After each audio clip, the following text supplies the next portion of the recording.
क्या ये करनी है ना सिर्फ और सिर्फ खाली देश के अंदर एक विशेष समुदाय के लिए लड़ाई करने के लिए है? तो चिंटू जो है उनको व्हाट्सएप पे खटक खटक करने का एक काम मिल जाता है। देश में सब बड़ा मुद्दा जो है इतिहास पे ही है। हनुमान बेनीवाल छात्रों के लिए बैठे हैं वहाँ पे कि एसआई की भर्ती कैंसिल हो चुकी है, उसके लिए बैठे थे।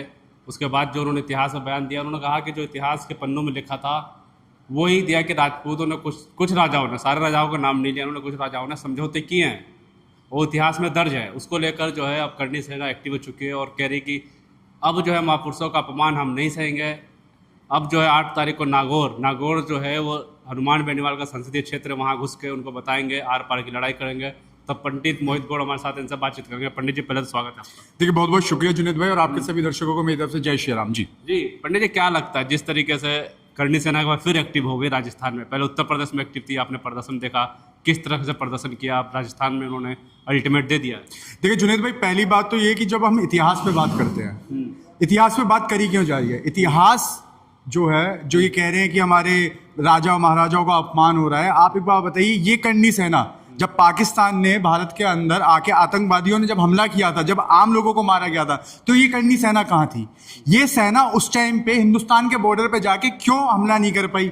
क्या ये करनी सेना सिर्फ और सिर्फ खाली देश के अंदर एक विशेष समुदाय के लिए लड़ाई करने के लिए है, या ये करनी सेना सिर्फ और सिर्फ खाली जो सांसद हैं जो अपनी बातों को रख रहे हैं? आप बताइए, देखिए भूतकाल में क्या हुआ, इतिहास में क्या हुआ, आप उसको बदल नहीं सकते, ठीक है, जो हो गया वो हो गया, पर आज के मुद्दों पे बात होनी चाहिए। आज जो जनता है, जो देश की जो जनता है, आज हम 4थे नंबर की अर्थव्यवस्था बन चुके हैं, मान लिया हम बन चुके हैं, पर अगर हम बात करें एक आम आदमी की क्या मजदूरी है, क्या दिहाड़ी मजदूरी है? देखिए इस देश के अंदर इतिहास के ऊपर बात करके ये करणी सेना या आपका कच्छाधारी सेना, ये जब सेना की जब जरूरत होती है तो ये बॉर्डरों पे नहीं खड़ी होती, ये खड़ी होती है सिर्फ खाली देश के अंदर दंगे फैलाने के लिए, लोगों को भड़काने के लिए, लोगों के जो विशेष जो मुद्दे हैं, महंगाई के जो मुद्दे हैं, उन पे बात नहीं करेंगे ये लोग। ये बात करेंगे इतिहास के ऊपर कि बाबर ने ये कर दिया, हुमायूं ने ये कर दिया, औरंगजेब ने ये कर दिया। अरे भाई जो हो गया वो हो गया, देश आजाद हो चुका है, देश को आजाद हुए 75 साल से ज्यादा हो चुके हैं। आज देश के आम नागरिक की बात होनी चाहिए थी, आज देश के गरीब वंचित शोषित वर्ग की बात होनी चाहिए, पर आज देश के अंदर बात किसकी होती है? अकबर की बात होती है। और हाँ, कुछ नफरती चिंटू जो है उनको व्हाट्सएप पे खटक खटक करने का एक काम मिल जाता है। छात्रों की लड़ाई लड़ रहे हैं वहां पे कि नौकरी मिले उन छात्रों को, और वो भी आरोप लगा रहे हैं कि सरकार कहीं ना कहीं जातियों में, हिंदू में ही जातियों में बांट रही। कभी मैं आपको एक बात काटना चाहूंगा, देखिए भारतीय जनता पार्टी की जो नीति है वो अपने आप को ऐसा दिखाती है कि कितनी संस्कारी पार्टी है। देखिए भारतीय जनता पार्टी की तमाम जितनी भी विंग्स हैं, चाहे आपका उनकी आरएसएस हो, आरएसएस ने अपने कार्यालय पे पिछले 5 साल पहले ही झंडा फहराना स्टार्ट किया था। ये देश की बात नहीं करेंगे, ये देश के विकास की बात नहीं करेंगे, ये बात नहीं करेंगे कि देश के अंदर जो गरीब व्यक्ति है वो गरीब क्यों हो रहा है। ये खुश होते हैं, ताली बजाते हैं, हंसी ठिठोली करते हैं कि 80 करोड़ लोगों को राशन दिया जा रहा है, ये देश का विकास हो रहा है, देश एक भुखमरी की गर्भ में जा रहा है। पर नहीं, ये बात नहीं करेंगे, बात करेंगे सिर्फ और सिर्फ खाली पूर्व में क्या हुआ, उस राजा ने क्या किया। अरे भाई राजा छोड़ो, जो तुम्हारा मदारी बैठा वो क्या कर रहा है, इसकी बात करो। क्या लग रहा है अब जो है राजस्थान में जाट डिवीज ठाकुर कराने की कोशिश की जा रही है? देखिए हिंदुस्तान के अंदर जो कहते हैं ना हिंदू खतरे में है, वाकई हिंदू खतरे में है, क्योंकि देश को जिस कदर से बांटा जा रहा है जाति के आधार पे, देश को जिस तरीके से तोड़ा जा रहा है। ये बात करते हैं अखंड भारत की, कौन सा अखंड भारत की बात कर रहे हैं? देश को तो तोड़ने का कार्य कर रहे हैं ये लोग। देखिए ना ये लोग बात करेंगे आपका पिछड़ी जाति के लोगों की, ना ये लोग बात करेंगे जो आपका जो दलित समाज के लोग हैं, उनका उत्पीड़न हो रहा है दिन पे दिन, उनकी बात नहीं करेंगे। घोड़ी पे चढ़ने पे गोली मार दी जाती है दलित समाज के व्यक्ति को, पर हाँ ये बात करेंगे राजाओं की।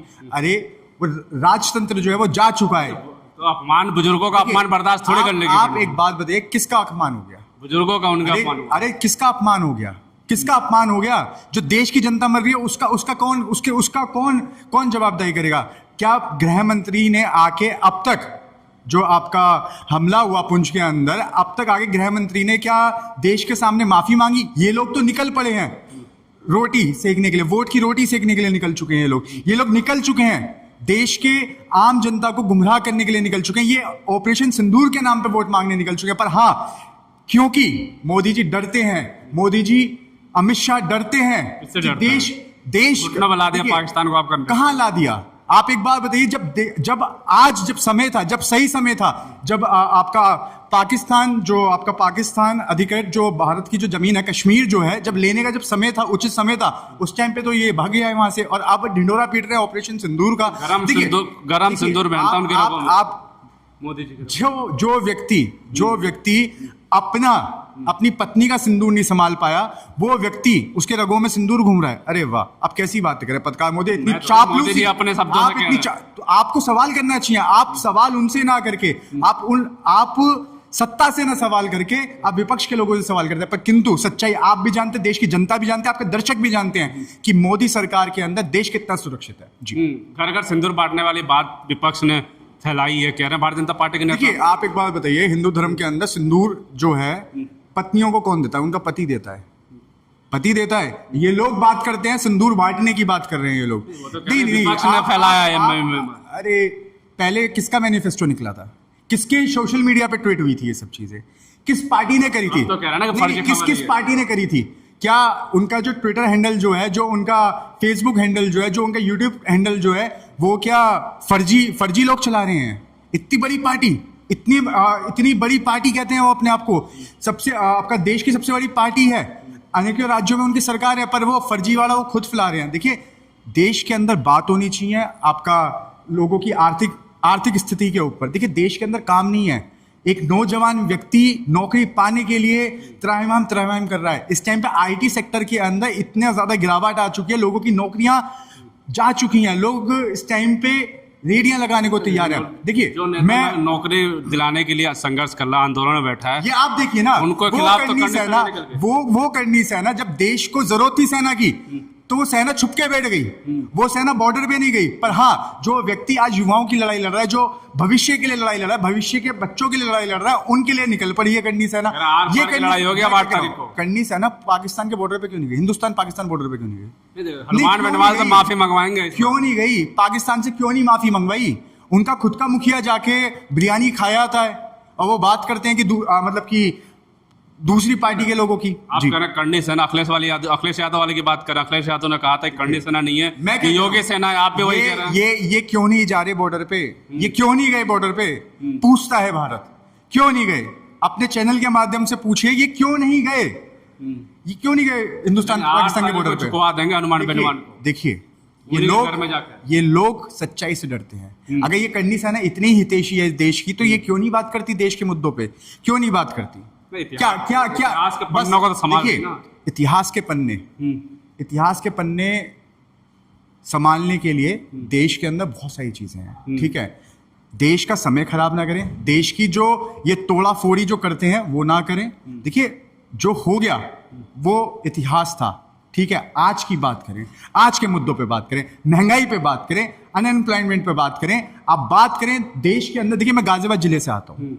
गाजियाबाद जिले के अंदर निगम ने एक हाउस टैक्स की वृद्धि का वो फरमान निकाला है, जबकि उसी के पार्टी के लोग, उसी की पार्टी के पार्षद, उसी की पार्टी के नेता लोग सारे के सारे खंडन कर रहे हैं। पर हाँ, डबल इंजन की सरकार होने के बावजूद भी त्राहिमाम मचा पड़ा है आपका गाजियाबाद की जनता के अंदर कि हाउस टैक्स बनने वाला है। पार्षद कह रहे हैं कि रोक दो, पर किंतु ना मेयर की कान पे जू रेंगती है, ना आपका मुख्यमंत्री की कान पे जू रेंगती है, ना देश के प्रधानमंत्री की कान पे जोत बैठती है।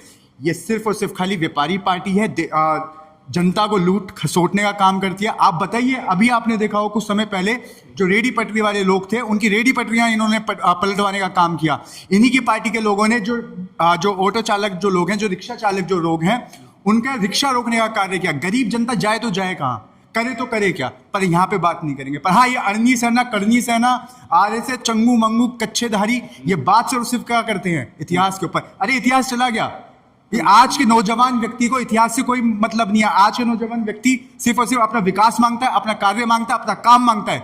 और हाँ, देश के प्रधानमंत्री को ऐसी अन्नी सेना और करनी सेनाओं पे और ये RSS पे सब पे बैन लगाना चाहिए। लेकिन ये लोग जब उत्तर प्रदेश में आए थे, रामजी सुमन सांसद है, समाजवादी पार्टी के राज्यसभा सांसद, उनसे भी माफी नहीं मंगवा पाए। आप क्या हनुमान बेनीवाल से माफी मंगवा? देखिए, मैं एक चीज बोलना चाहता हूँ, ये टारगेट करते हैं, ये टारगेट करते हैं कमजोर वर्ग को। देखिए बाबा साहब का संविधान लग चुका है इस देश के अंदर, ये देश बाबा साहब के संविधान से चलता है, कोई राजतंत्र से नहीं चलता। अब वो राजा महाराजा के रजवाड़ों के दौर चले गए, ठीक है, उनको घसीट के भगा दिया गया है, और ये देश जो चलेगा संविधान से चलेगा, संविधान के तहत में बात करी जाएंगी। आप वंचित शोषित लोगों को परेशान करने का काम करते हैं। वो ही राजस्थान के अंदर अभी कुछ दिनों पहले एक दलित व्यक्ति घोड़ी पे बैठा हुआ, उसे गोली मारने का कार्य किया, जब कहां थी करनी सेना। ये चाहते हैं दलित वंचित लोगों को, शोषित लोगों को दबाना चाहते हैं ये लोग। ये चाहते हैं कि इनकी आवाज बुलंद ना हो पाए, इनकी बात कोई ना कर पाए, इनकी बात कोई ना रख पाए। ये चाहते हैं कि आज भी ये देश बाबा साहब के संविधान से ना चल के राजतंत्र से चले। चलिए बहुत बहुत शुक्रिया। बिल्कुल साफ तौर पे तो बातचीत करी हमने कि बिल्कुल देश में संविधान लागू है, अगर आपको कुछ आपत्ति है किसी की भाषा से, किसी के शब्दों से, तो आप कोर्ट में जा सकते हैं, जैसा कि रामजी सुमन ने भी कहा था, अखिलेश यादव ने भी कहा था, और हनुमान बेनीवाल भी कह रहे हैं कि अगर आपको हमारी भाषा से, मेरे शब्दों से कोई गलत आपत्ति है तो आप कोर्ट जाइए। यही जो मोहित भाई ने भी कहा कि आप कोर्ट जा सकते हैं, बाबा साहब के संविधान है। लेकिन जिस तरीके से हनुमान बेनीवाल वहाँ छात्रों की लड़ाई कर रहे हैं, रोजगार की बात कर रहे हैं, तो मुद्दा भटकाने की कोशिश नहीं किया जाए। और 8 तारीख को कुछ नहीं होने वाला, हनुमान बेनीवाल भी माफ़ी नहीं मांगेंगे, और होगा क्या उस पर हम अपडेट देते रहेंगे आपको। तब तक के लिए धन्यवाद।